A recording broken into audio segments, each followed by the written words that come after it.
Shalom et bienvenue de retour en Israël avec Aline. Aujourd'hui, nous sommes dans la belle Galilée, la région du ministère de Jésus, où il a accompli une grande partie de ses miracles. Sur ces eaux, il a marché et ici, il a apaisé la tempête. Mais aujourd'hui, nous allons découvrir un endroit qui, selon les propres paroles de Jésus, est pire que Sodome. Quelle est cette ville? Capharnaüm. Découvrons la ville, comprenons pourquoi elle a été maudite et découvrons sa fin tragique. Alors, si vous êtes prêts, commençons.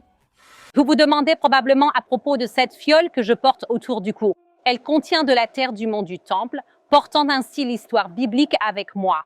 En 1999, cette terre a été illégalement jetée pour effacer notre passé, mais des archéologues l'ont sauvée grâce au projet de tamisage du mont du Temple. Vous pouvez posséder un morceau de cette histoire et soutenir leur travail essentiel. Scannez le code QR ou consultez le lien ci-dessous pour un cadeau de fête inoubliable.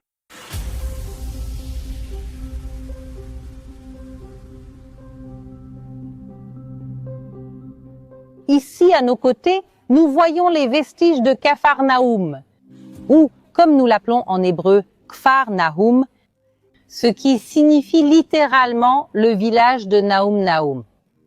Qui est ce Nahum? Nous ne savons pas.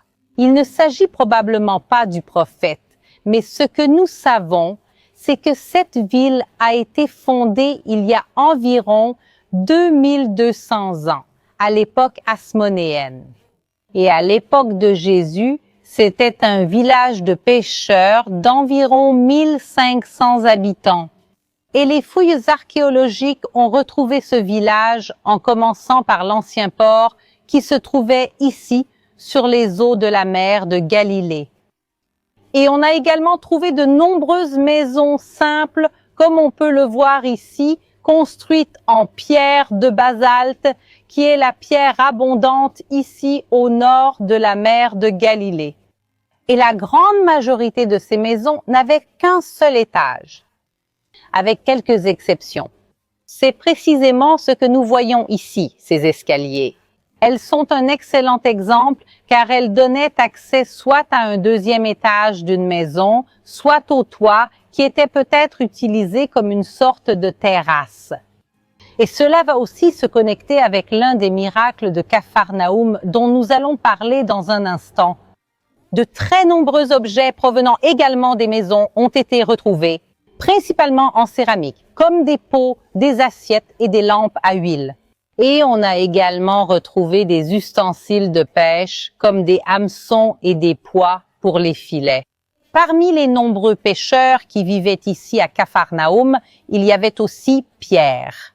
Pierre était originaire de Bethsaïda, qui est une ville pas très loin d'ici, mais à l'âge adulte, il a déménagé à Capharnaüm, probablement pour se rapprocher encore plus de la mer de Galilée et surtout du grand port qui se trouvait ici, littéralement pour vivre près de son travail. Et parmi toutes les maisons que nous voyons ici, laquelle est la maison spécifique de Pierre? Allons maintenant la découvrir ensemble.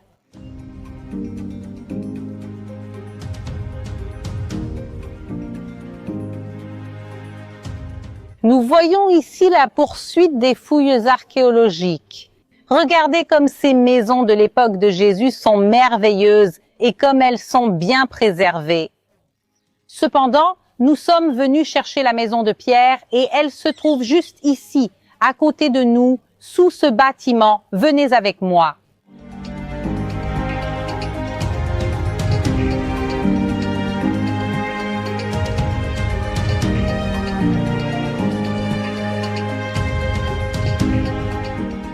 Mais l'importance principale de cette maison n'est pas à cause de Pierre, mais bien à cause de Jésus. Au début de son ministère, Jésus a été rejeté à Nazareth et pour cette raison, il s'est installé à Capharnaüm, plus précisément dans la maison de Pierre. Et il transforme cet endroit en sa base ministérielle. De là, il voyageait vers les villes voisines. comme Magdala, comme Bethsaïde, comme Chorazin. Ici, c'était le centre de son ministère et cette ville devient tellement importante pour lui que la Bible commence à appeler Capharnaüm la ville de Jésus. La Bible n'appelle pas la ville de Jésus Bethléem, où il est né, ni Nazareth, où il a vécu la majeure partie de sa vie, ni même Jérusalem, où il a été crucifié, enterré et ressuscité. En effet, la Bible dit que la maison de Jésus était ici, à Capharnaüm. Quelques jours plus tard, Jésus entra de nouveau à Capharnaüm et l'on apprit bientôt qu'il était à la maison. Et dans cette maison, Jésus accomplit 2 grands miracles. L'un d'eux est la guérison de la belle-mère de Pierre, qui avait de la fièvre. À cette époque, la fièvre pouvait être quelque chose de mortel. Et ici aussi, Jésus accomplit la guérison du paralytique. Et quelques jours plus tard, il entra de nouveau à Capharnaüm et l'on apprit qu'il était à la maison. Et bientôt, tant de gens se rassemblèrent qu'il n'y avait même plus de place, pas même près de la porte, et il leur annonçait la parole. Et on vint à lui, amenant un paralytique porté par 4 hommes.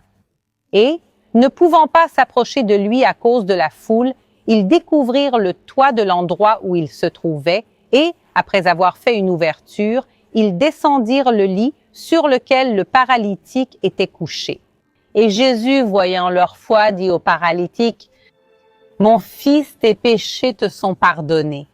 Je te le dis, lève-toi, prends ton lit et va dans ta maison. » Et il se leva, prit aussitôt son lit et sortit devant tout le monde, de sorte que tous étaient dans l'étonnement et glorifiaient Dieu en disant « Nous n'avons jamais rien vu de pareil.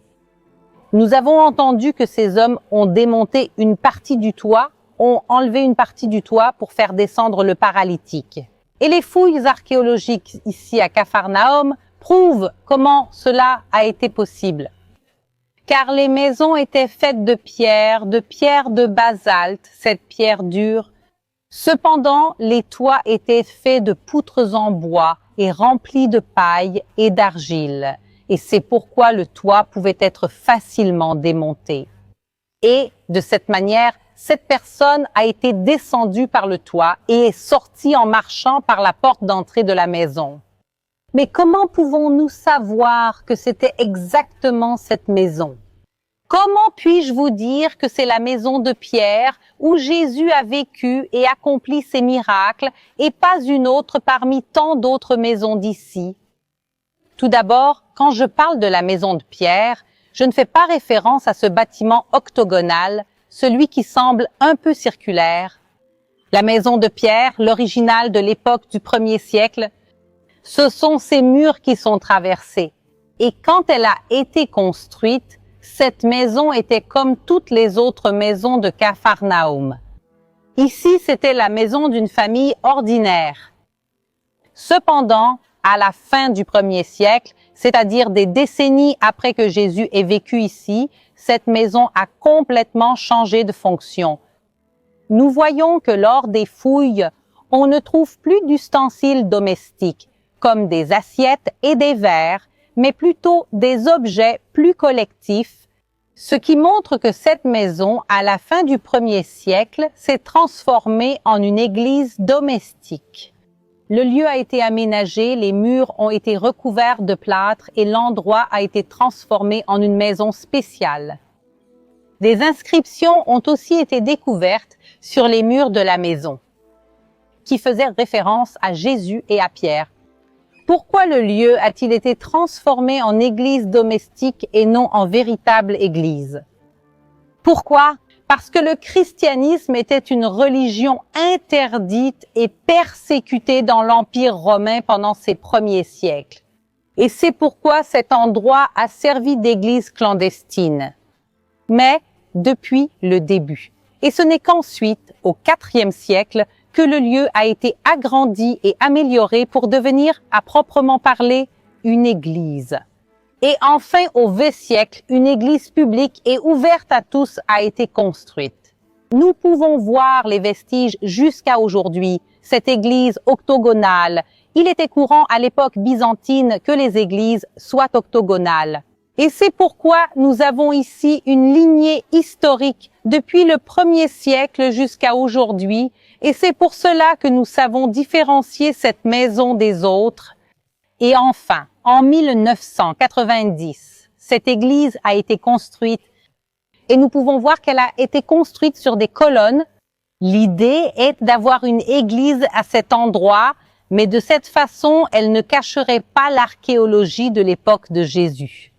Et plus que cela, nous allons y entrer, car ils ont construit d'une manière très intéressante, avec le sol au milieu en verre, pour que nous puissions regarder en bas et nous connecter à l'archéologie biblique.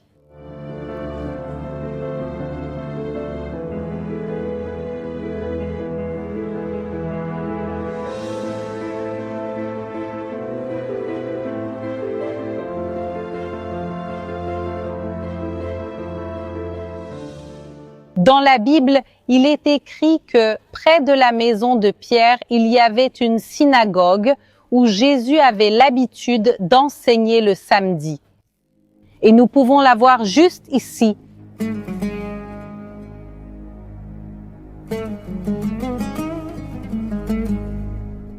Regardez comme cette synagogue est belle et imposante. Nous voyons qu'elle a été construite avec le plus grand luxe du monde antique. Elle a aussi été construite en pierre calcaire qu'on ne trouve pas ici dans la région de Capharnaüm. Ces pierres ont été apportées d'un territoire lointain, donc les pierres ont été taillées, sculptées, certaines même polies, ce qui montre l'importance et aussi le coût de la construction de ce bâtiment. Cependant, cette synagogue ne date pas de l'époque de Jésus. Cette synagogue a été construite au IVe siècle, c'est-à-dire des siècles après que Jésus soit passé par Capharnaüm. Alors, où se trouve la synagogue de Jésus, la synagogue où Jésus allait enseigner? Elle se trouve en dessous. Nous pouvons voir ici clairement qu'il y a deux phases de construction. La partie construite en pierre de basalte est la fondation de la synagogue originale de l'époque de Jésus. Cependant, la synagogue originale, elle a été soit détruite, soit démontée intentionnellement. Nous ne savons pas vraiment ce qui lui est arrivé, mais les gens ont retiré les restes de la synagogue d'ici, ont gardé la base et ont construit cette nouvelle synagogue par-dessus. Et c'est pourquoi nous voyons clairement les deux phases de construction et nous pouvons même voir qu'elles ne s'emboîtent pas très bien, ce qui montre clairement que cette fondation n'appartenait pas à ce bâtiment. Alors, entrons dans la synagogue du IVe siècle, mais exactement au même endroit où Jésus est entré des siècles auparavant.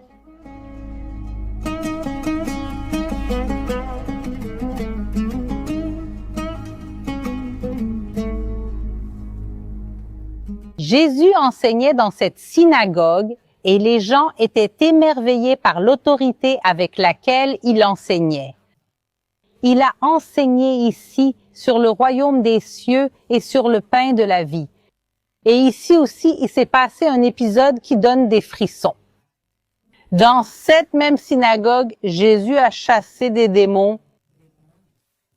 Et dans la synagogue est apparu un homme possédé par un esprit démoniaque impur qui a crié d'une voix forte, « Ah, que nous veux-tu, Jésus de Nazareth? Es-tu venu pour nous détruire? Je sais très bien qui tu es. Le Saint de Dieu? » Mais Jésus le réprimanda en disant, « Tais-toi et sors de cet homme. » Le démon, après l'avoir jeté à terre au milieu de tous, sortit de cet homme sans lui faire de mal. Tous furent étonnés et se dirent les uns aux autres, « Quelle est cette parole? Car avec autorité et puissance, il commande aux esprits impurs et ils sortent. » Et la renommée de Jésus se répandait partout dans cette région. Ce miracle s'est produit dans cette synagogue. Et ici, à Capharnaüm, Jésus guérit aussi le serviteur du centurion, il guérit l'homme à la main paralysée et accomplit tant d'autres miracles principalement des guérisons. Cette ville est très spéciale. Elle a été le centre du ministère de Jésus, où il a accompli tant de miracles. Alors, pourquoi Jésus dit-il que cette ville est pire que Sodome? Écoutons les propres paroles de Jésus à propos de cet endroit. Alors, Jésus commença à réprimander les villes dans lesquelles il avait accompli de nombreux miracles parce qu'elles ne s'étaient pas repenties. Malheur à toi, Chorazine, malheur à toi, Bethsaïda, car si les miracles qui ont été faits chez vous avaient eu lieu à Tyr et à Sidon, il y a longtemps qu'elles se seraient repenties en prenant le sac et la cendre. Mais je vous le dis, au jour du jugement, Tyr et Sidon seront traités avec moins de rigueur que vous. Et toi, Capharnaüm, penses-tu être élevé jusqu'au ciel? Tu seras précipité dans l'enfer. Car si les miracles qui ont été accomplis en toi avaient eu lieu à Sodome, elles seraient restées jusqu'à ce jour. Mais je vous le dis, au jour du jugement, il y aura moins de rigueur pour le pays de Sodome que pour toi. Jésus maudit 3 villes, Capharnaüm, mais aussi Bethsaïda et Chorazine. Ces 3 villes ont été celles qui ont vu le plus de miracles de Jésus. Et même avec tout ce qu'elles ont vu, avec la présence de Jésus, avec ses enseignements hebdomadaires, malgré cela, les villes ne se sont pas repenties, elles n'ont pas changé leur voie. Imaginez être entouré de miracles, pouvoir être la voisine de Jésus, et malgré cela, ils continuaient à mener des vies corrompues comme une partie de la population de la ville. Et c'est pourquoi Jésus les compare à Sodome, à Tyr et à Sidon. Et qu'est-il arrivé à ces villes?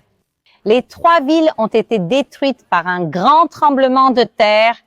En l'an 749, il y a eu un gigantesque tremblement de terre ici en Galilée qui a détruit de très nombreuses villes. Et la plupart de ces villes ont été reconstruites, relevées. Cependant, ces 3-là sont restés en ruine. Et, archéologiquement, nous le savons parce que lorsque les fouilles ont commencé ici, au XIXe siècle, toutes ces colonnes étaient tombées et elles étaient tombées dans la même direction. Avec le mouvement de la terre, les colonnes sont tombées et cette ville est restée figée dans le temps. Et ces 3 villes n'ont été redécouvertes qu'à l'époque moderne grâce aux archéologues et aux chercheurs. Capharnaüm en particulier n'a été identifié qu'en 1838 par Edward Robinson.